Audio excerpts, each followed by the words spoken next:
자, 사무엘상 1장 3절. 지금 사무엘상 8장은 사무엘상의 시작은 사사시대에서 왕정시대로 사무엘상 8장에서 이제 지금까지는 사사시대였거든요. 근데 이제 왕이 다스리는 왕정시대로 사무엘상 8장에서 전환되는 역사의 객동기입니다. 그래서 사사기 1장부터 21장까지 룻기, 또 사무엘상 1장부터 7장까지가 사사시대였는데, 사사들이 다스리는 시대였는데, 8장에서 이제 왕을 구함으로써 이제 9장부터 10장, 11장까지 최초의 왕 사울이 등장하죠. 그래서 8장에서 이제 왕정시대로 전환되는, 사사시대에서 왕정시대로 전환되는 역사의 객동기였습니다. 자, 그래서 이 역사의 객동기를 통해서 바로 이스라엘 민족이 영적 암흑시대에서 이제 역사 속에서 이제 큰 국가로, 유명한 국가로, 국가 중에 중심 국가로 전환될 수 있는 그와 같은 힘이 어디에서 나오느냐 하면은 사무엘상 1장 3절의 단어에서 나오는 단어. 사무엘 1장 3절의 단어에서 나오는 겁니다. 자, 그 단어가 뭡니까? 자, 그래서 사무엘상 1장 1절에서는 이제 엘가나 가정, 엘가나의 족보를 이야기하고 엘가나의 가정을 이야기하면서 2절에 두 아내가 있었는데 하나의 이름은 한나고 하나의 이름은 버닌나다. 버닌나는 자식이 있었고 한나는 자식이 없었다 해서 이제 자식이 있는 버닌나와 자식이 없는 한나가 나오는 겁니다. 그래서 이 한나는 자식이 없었기 때문에 남편의 위로가 아무 소용이 없었습니다. 그런데 3절에 나오는 단어가 이제 사무엘서에서 처음으로 등장하는 하나님을 만군의 주님이라고 기록한 첫 번째 책이 사무엘상입니다. 그래서 이 만군의 주님이라는 단어가 나오는 거예요. 한나가 만군의 주님께 기도한 거예요. 만군의 주님. 자, 이 사람이 해마다 자기 도시에 나와 실로에 계신 만군의 주님. 이 실로가 이스라엘의 신앙의 중심지였다. 이 실로라는 단어가 계속 나올 겁니다. 이스라엘의 신앙의 중심지 실로에 계신, 실로라는 지명이 나옵니다. 실로라는 이 지명에 이 바로 신앙의 중심인데 실로에 계신 만군의 주께 올라가 경배하며 희생물을 드렸다 했어요. 그래서 엘가나의 신앙이 나옵니다. 엘가나의 신앙은 실로에 계신 만군의 주님을 경배하고 희생물을 드리는. 또 그 실로에는 또 누가 있느냐? 엘리의 두 아들 홈니와 비느하스가 실로의 제사장으로 있는 그런 시대인 것입니다. 여기서 만군의 주님이라는 단어가 이제 나오는 거죠. 자, 그래서 이 만군의 주님이라는 단어, 만군의 주님이라는 단어, 이 단어는 만군의 주님. 그 만군의 주님은 어떤 주님이냐 하게 되면은 시편 148편을 봐야 되는 겁니다. 자, 그래서 만군의 주님은 첫 번째로는 바로 2절에 보니까 천군 천사 군대입니다. 이 군대를 통치하시는 군대의 주인이다. 첫 번째로는 영적 세계의 주인이다. 만군의 주님은 영적 세계의 주인이다. 그 영적 세계의 시편 148편 2절에서 모든 천사가 바로 모든 군대 천사입니다. 천사 군대입니다. 그 영적 세계의 모든 천사 군대를 통치하는 주인이 바로 만군의 주님이시다. 그랬습니다. 그렇죠? 그리고 또 이제 하늘 4절에 보면은 3절 4절에 보면은 하늘에 해와 달과 별들이 바로 군대입니다. 군대. 해도 군대고 달도 군대고 별도 군대다. 하늘 위에 있는 이러한 우주 속에 있는 이런 떠 있는 해와 달과 별들, 이 군대들을 통치하는 주인이시다. 그 군대를 통치한다. 그 다음에 세 번째는 7절부터 10절까지입니다. 시편 141편 7절로 10절까지는 만물을 통치하는 주인이시다. 만물이죠, 만물. 여기에 창세기 2장 1절에 나오잖아요. 그죠? 창세기 2장 1절에 나오는 겁니다. 우리 영어 성경에 있죠. 이같이 하늘들과 땅과 그것들의 모든 군대가 완성되니라.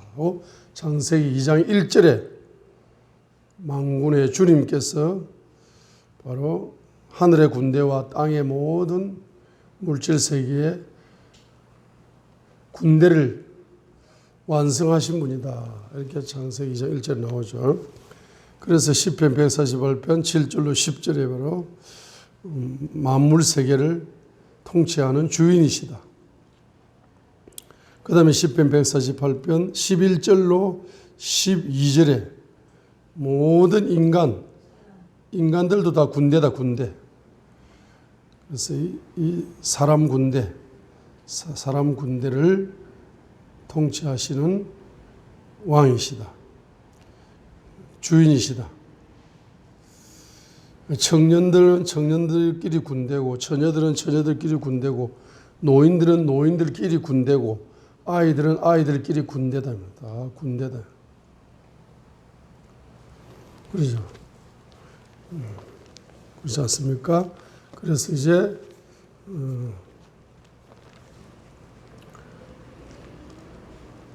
그래서 하나님의 백성도 군대다.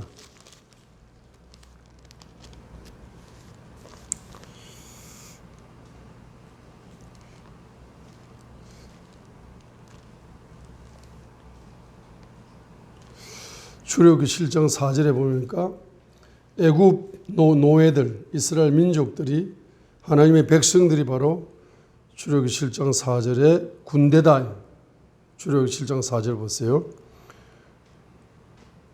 바로가 너희 말을 듣지 아니할 터인즉 내가 내 손을 애굽 위에 얹고 큰 심판들을 통해 내 군대, 이스라엘 노예를, 하나님 백성을 바로 지금은 노예인데 군대라고 불러버립니다.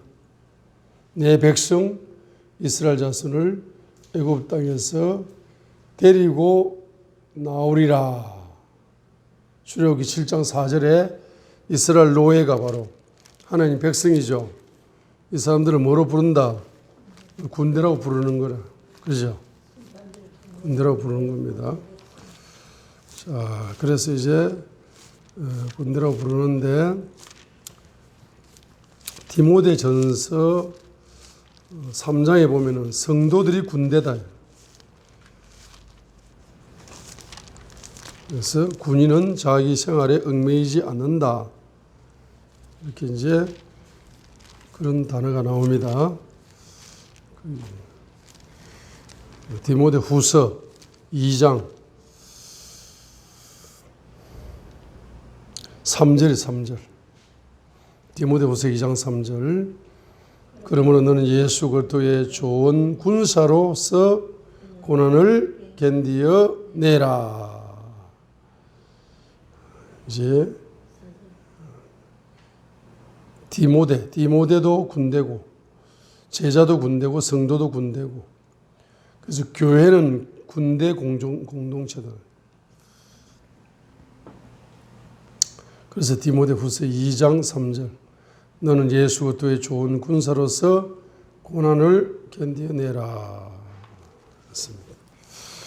자, 그래서 사무엘상 1장 3절 만군의 주님은 이 모든 군대의 주인이시다. 그래서 바로 한나가 기도를 합니다. 한나는 누구를 붙잡았느냐? 만군의 주님을 붙잡고 기도하는 겁니다.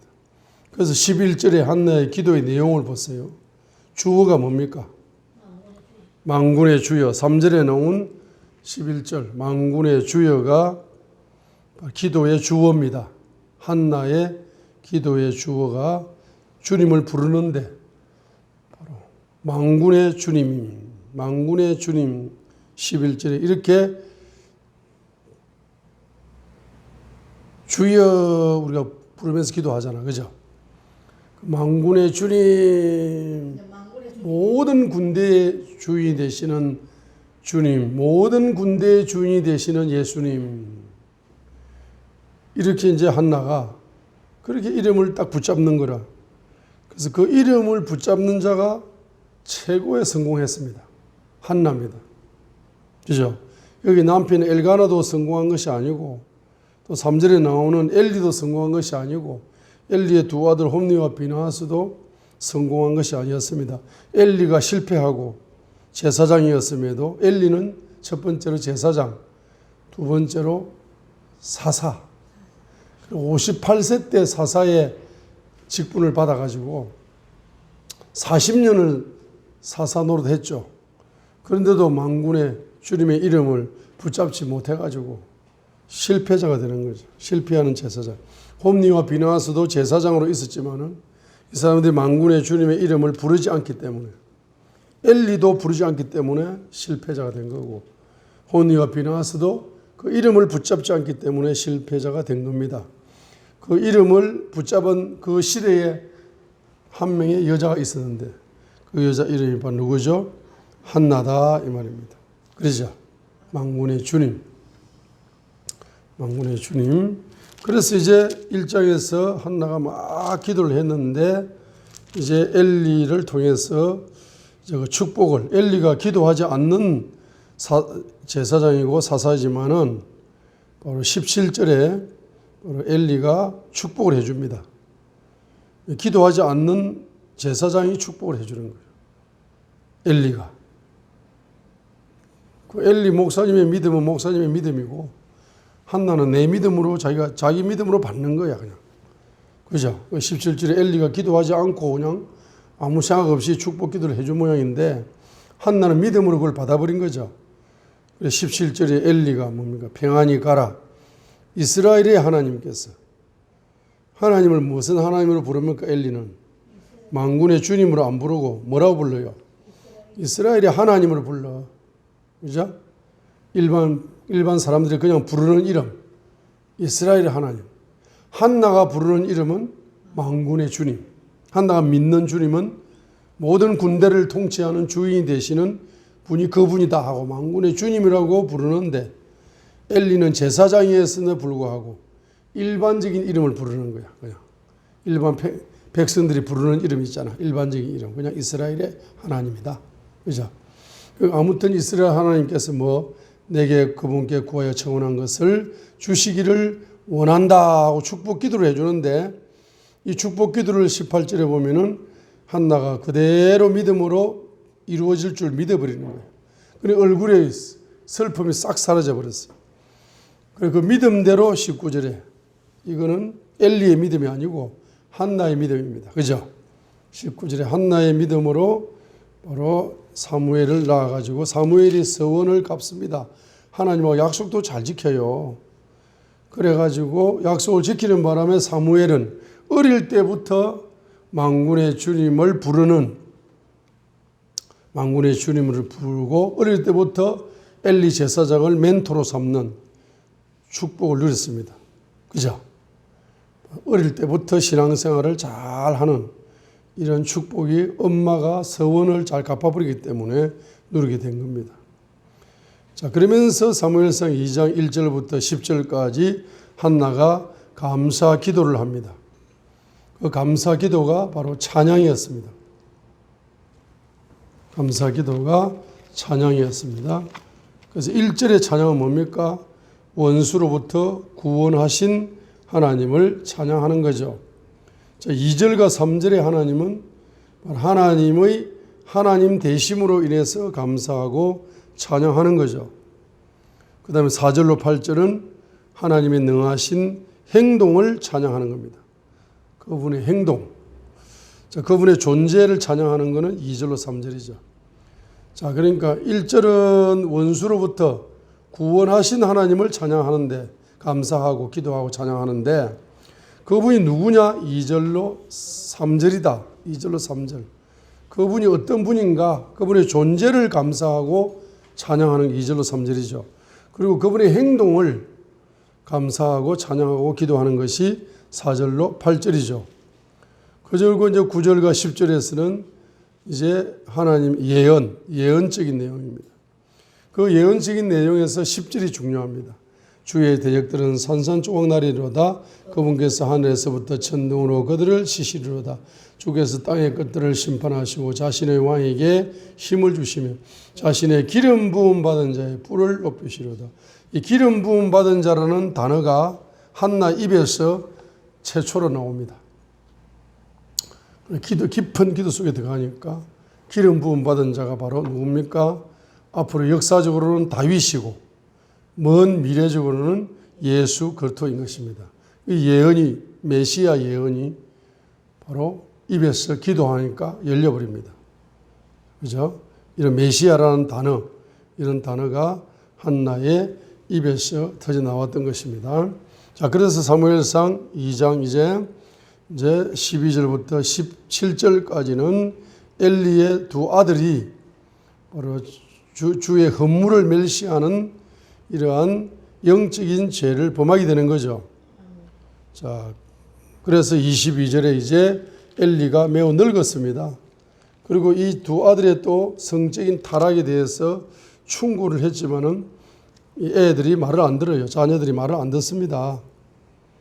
그때 27절에 하나님의 사람이 등장해가지고 엘리 가문의 심판 예언 36절까지 27절부터 36절까지 27절로 36절까지 엘리 가문의 심판 예언을 하는 겁니다. 그죠? 그죠? 심판 예언을 하는 겁니다. 자, 그러면서 이제 3장에서 이제 사무엘아 불러가지고 하나님이 엘리 가문의 심판 예언을 최초로 어린 사무엘에게 예언을 줍니다. 11절부터 14절까지가 엘리 가문의 심판 예언입니다. 그죠? 자, 그래서 이제 4장에서 이제 실로에 있던 법궤가 원래 실로에 있었거든요. 실로 성소에 있었는데 이제 그 블레셋과 전쟁을 하게 되면은 반드시 승리해야 되는데 이상하게 그 패배를 해버렸어요. 패배를 해가지고 블레셋 사람들이 아벡에 진을 치고 있었잖아요. 이스라엘 사람은 에벤에셀 옆에 진을 치고 있었거든. 그래 아벡 전투에서 그냥 전쟁에 패배해버린 거예요. 그래가지고 한 4,000명 가량이 죽었습니다. 2절에 보면은 이스라엘이 4,000명의 군대가 죽어버렸어요. 그러니까 3절에 장로들이 깜짝 놀래가지고 대책 회의를 합니다. 그러면서 4절에 뭐라고 보내면 이제 심부름꾼을 실로에 보내가지고 뭡니까? 이 전쟁에 패배한 거 이것은 법궤가 없어서 그렇다. 그룹들 사이에 거하시는 만군의 주 그분의 언약궤를 전쟁터에 가져오라. 그 언약궤 가지고 누구 하고 있습니까? 실로에서 엘리의 두 아들 홈니와 비누하스와 함께 실로에 언약궤가 있는 거죠. 그 법궤를 전쟁터에 가져와야 승리한다는 겁니다. 그 법궤를 전쟁터에 가져와야 승리하는 게 아닙니다. 여기에서 뭐죠? 바로 홈니와 비누하스가 주의 헌물을 멸시하는 죄, 또 성적인 타락, 이러한 죄악 때문에 홈니와 비누하스가 심판을 받기 위해서는 바로 법궤를 가지고 전쟁터에 와야 됩니다. 하나님이 지금 심판하는 거죠. 홈니와 비누하스, 엘리 가문을 심판하는 거 아닙니까? 그죠? 그런데 법궤만 있으면 승리할 줄 알고 법궤를 가져왔지만은 그 아벡 근방에서 법궤도 빼앗겨버리고 11절에 보면 법궤도 빼앗겨버리고 엘리의 두 아들 호니와 비느하스가 심판을 받아서 죄에 대한 대가를 받았습니다. 죽습니다. 그래서 12절부터 18절까지 엘리가 98세였어요. 58세 때 사사의 직분을 받았지만은 40년간 사사 노릇을 잘 못했습니다. 그죠? 그래 12절 18절에 법궤 빼앗겼다 소식도 충격적인데 두 아들이 죽였다 소식이 충격적이에요. 그런데 법궤 빼앗겼다는 소리에 이 사람이 의자에 앉아있다가 18절에 목이 부러져서 몸이 무거워져 죽어버렸어요. 그리고 그 첫째 아들 비느하스의 아내 19절 비느하스의 아내가 말입니다. 이제 아기를 낳다가 죽습니다. 이 소식을 듣고 남편이 죽었다. 시아버지 죽었다. 이 소식을 듣고 자기도 애 낳았다가 죽는 겁니다. 이때 태어난 아기가 21절의 이름이 이가봇인데 이 이가봇이 바로 하나님의 영광이 떠났다는 이름입니다. 그죠? 그래서 이 이가봇의 족보를 타고 누가 나오느냐 하면은 이 이가봇이 하나님의 영광이 떠난 이름이 이가봇이죠. 그리고 엘리 가문은 이제 제사장 가문이 아닙니다. 제사장 가문은 형식적으로는 제사장 가문이지만은 실질적으로는 뭡니까? 하나님의 영광이 떠난 제사장 가문이라. 그래서 사무엘상 21장에 등장하는 거기에 나오는 제사장이 다윗에게 뭐 빵도 주고 칼도 주고 하는 그 제사장, 그 노업 땅에 거하는 그 사람들이 전부 다 엘리 가문의 족보에 있는 형식적인 제사장 그룹이래요. 그 조상의 죄가 타고 내려오는 그룹이래요.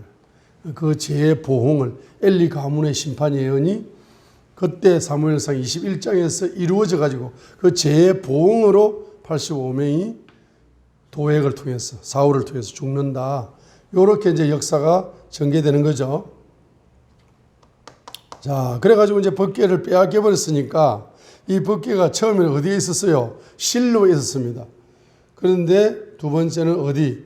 아벡 근처에서 빼앗겨 버렸습니다.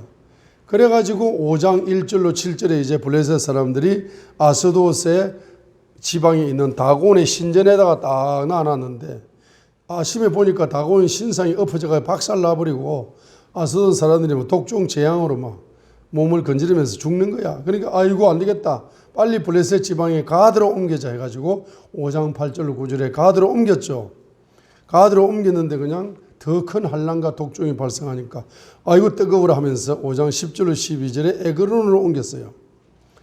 그래서 이제 에그론으로 옮겼는데 도저히 재앙과 죽음 때문에 안 되겠다 해가지고 할 수 없이 6장 12절로 20절에 베세메스로 옮깁니다. 이스라엘의 베세메스로 옮겼는데 베세메스 이스라엘 사람들이 이게 법궤인데 법궤가 이게 뭐지 하고 들여다보다가 사람들이 엄청난 이스라엘 사람 죽었습니다. 거룩한 법궤를 아무 생각 없이 보다가 그래가지고 할 수 없이 6장 21절에 이제 기란 여아림으로 옮겨가지고 거기에 제일 만만한 사람이 있는데 아비나답입니다. 그 아비나답의 집에다가 딱 법궤를 옮겨놓고 엘리아사를 구별해가지고 법궤를 지키도록 했습니다. 그래야 7장 1절로 2절까지가 이제 뭡니까?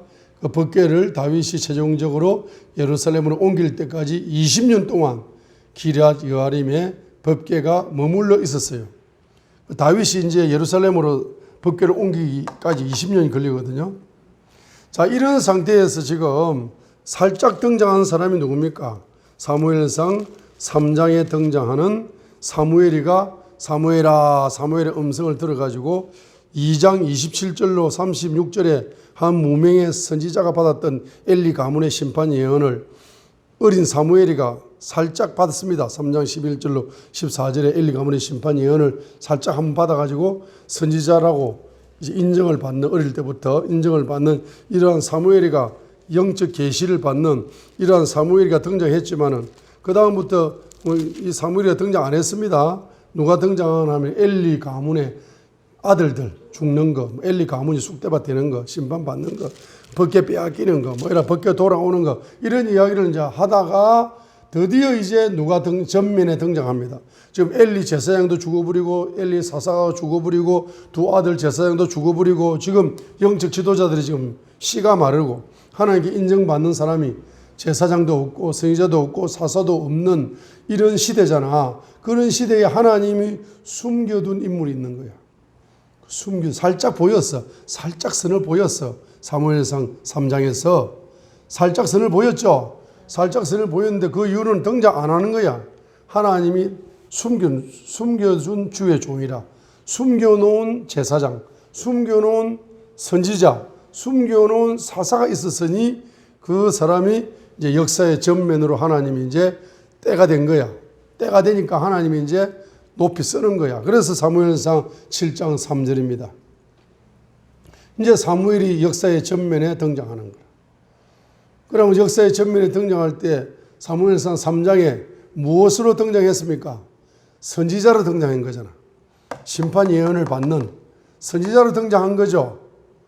그러니까 제일 먼저 어떤 기름 부음으로 사무엘을 쓴다. 선지자의 기름 부음으로 쓴다. 그래서 7장 3절로 4절까지가 선지자의 기름 부음으로 우상을 회개하라 하면서 회개를 촉구하는 그러한 선지자의 기름 부음으로 누굴 쓰신다. 사무엘을 지금 쓰시는 장면이 1번 장면이다 이 말이에요. 그러죠. 자, 그래서 사무엘상 7장 3절로 4절이 바로 1번 장면이다. 뭘 제거하라? 회개해라. 너희들이 지금까지 지금까지 이렇게 너희들이 엘리 제사장도 죽어버리고 법궤도 빼앗겨버리고 그죠? 또 두 아들도 죽어버리고 이거 전부 다 이스라엘의 지도 계층의 영적 지도자 속에 뭐가 흘렀기 때문이다. 우상의 영이 흘렀기 때문이다. 백성들 속에서도 우상의 영이 흘렀기 때문에 이 전쟁에 패배하고 전쟁의 환난 속에서 고통을 당하고 가난한 것은 전부 다 우상 때문이기 때문에 주님께 돌아오라. 우상을 제거하라. 라고 회개운동을 선지자의 기름 부음으로 회개운동을 전개합니다. 그래야 4절에서 바알과 아스타롯을 제거하고 주님만 섬기게 되는 이러한 역사가 일어나게 됩니다. 그죠? 자, 그 다음에 두 번째가 뭡니까? 두 번째가 바로 제사장의 기름 부음입니다. 제사장의 기름 부음으로서 5절부터 어디까지? 10절까지. 5절부터 10절까지가 바로 제사장의 기름 부음으로 미스바 금식 죄를 주님 앞에 고백하면서 미스바 금식 기도를 합니다. 중보 기도를 하는 거죠. 그래서 9절부터 10절까지 블레셋의 침략을 받자 번제를 드리면서 하나님께 예배를 드리게 됩니다. 제사장의 기름 부음으로 예배를 인도합니다. 자, 그리하여서 이제 12절에 에벤에셀의 하나님, 승리를 기념하는 돌을 세우고 에벤에셀의 하나님을 이제 기념하고 감사와 찬양을 올리게 됩니다. 자, 그렇게 해가지고 이제 바로 마지막 무슨 기름 부음? 사사의 직분. 그 사사의 직분에 의해 가지고 그가 16절부터 보면은 순회 사사로서 베델과 길갈과 미스바로 순회하면서 이스라엘을 재판했더라 했습니다. 17절 라마로 돌아와 가지고 거기서도 재판을 했더라. 사사의 직분으로 재판을 하는 이러한 직분을 감당하는 장면이 사무엘상 7장까지입니다. 그러니까 이 사무엘상 7장에서는 아주 사무엘 선지자가 지금까지 어릴 때부터 하나님의 성전에서 쉬지 않는 기도를 하는, 쉬지 않는 중보 기도를 하는 거죠. 쉬지 않는 중보 기도를 하면서 기도의 용사로 성장을 해가지고 국가적인 가장 위기의 클라이막스가 왔을 때 하나님이 그 위기를, 국가적인 위기를 돌파할 수 있도록 하나님이 카드를 꺼냈는데 그 카드가 사무엘이었대요. 사무엘이가 이제 7장에서 완벽하게 쓰임받아서 하나님께 영광을 돌리는 지도자로 이렇게 쓰임받는 겁니다. 그러니까 사무엘서 7장이 정말로 이거 멋진 성경 구절이죠. 그죠? 선지자로서, 제사장으로서, 사사로 세 가지 직분을 함축을 해가지고 이 세 가지 직분을 골고루 이렇게 골고루 쓰임받는 거잖아. 이렇게 골고루 쓰임받아가지고 이스라엘 민족이 얼마나 이스라엘 국가가 강해졌느냐 하게 돼. 한 사람의 지도자에 의해 가지고 얼마나 강해졌느냐. 13절로 14절까지 블레셋 사람이 굴복하여 다시는 이스라엘 지경에 들어오지 못했다. 그리고 14절에 블레셋 사람에게 빼앗겼던 그 성들을 회복할 뿐만 아니라 주변 나라로부터 전부 다 우리 평화롭게 지냅시다, 좀 잘 봐주세요 하면서 다른 나라들이 지금까지 침략을 하고 멸시를 했지만은 사무엘이 살아있는 동안에, 사무엘이 사역을 하는 동안에는 13절에 블레셋이 꼼짝을 못한다. 쳐들어올 수 없다. 사무엘의 기도가 얼마나 강했던지 쳐들어올 수 없다. 사무엘의 기도가 얼마나 강했던지 빼앗겼던 거 다 회복시켜준다. 아이고 이거 좀 옛날에 우리가 빼앗아갔던 거 돌려드리겠습니다. 잘 봐주세요. 그죠? 사무엘이 기도하니까 그냥 사람들이 동서남북에서 나 좀 잘 봐주라고 그냥 싸질머지고 오는 거야. 돈도 싸질머지고 오고 뭐 도시도 싸질머지고 오고 은행도 싸질머지고 오고 금융회사도 싸질머지고 오고 뭐 온갖 것 다 선물을 가지고 오는 거야. 선물 보따리를. 그죠? 그러니까 이 사무엘 한 사람이 뭡니까? 이런 기도하는 영적 지도자 한 사람이 바로 국가를 말합니다. 국가를 세계 최강대국으로 만드는 역할을 하는 것이 사무엘상 7장의 사무엘의 등장이다 이 말입니다. 그러죠? 이렇게 잘 나갔는데 7장 1절이 문제라. 그 세월을 못 막는 거라. 아무리 그 크게 쓰임받는 주의 종도 죽어가지고 오살리 기도원 뒤에 누워있더라고. 그죠? 100년 만에 한번 나올까 말까 한 그러한 주의 종도 세월 앞에 못 이겼어. 병원에 누워있다가 1년 누워있다가 이제 무덤에 1년 누워있다가 천국 갔다고. 그죠? 세월은 못 막아. 그런데 아버지를 능가하는 아들이, 믿음의 아들이 나와야 되는데 아버지를 능가하기 쉽지가 않아. 그죠? 그러니까 이 사무엘이 두 아들을 그냥 사사로 세워놨는데 이 사사들이 그냥 엉뚱한 짓을 하는 거야. 3절에. 예? 사사는 뭘 해야 됩니까? 전쟁에 승리를 해야 하는 사사잖아. 그죠?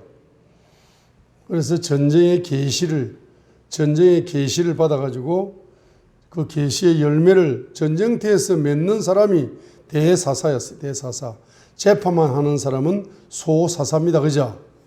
그래서 사사기에 대사사가 몇 명? 6명이 나오고 소사사가 6명이 나와가지고 12명의 사사가 사사기에 등장하고 있는 거예요. 그러면 소사사는 뭡니까?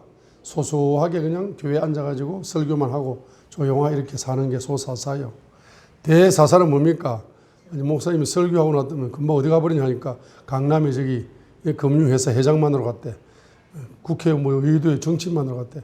아니 목사님 그 설교는 하고 교회나 지키고 앉아있지 뭐 그런 사람 만나러 다니냐고. 그러니까 아니 설교 교회 지키고 있는 사람은 소소한 목사 소사사고 그 다음에 외부적으로 활동을 많이 한다고. 그게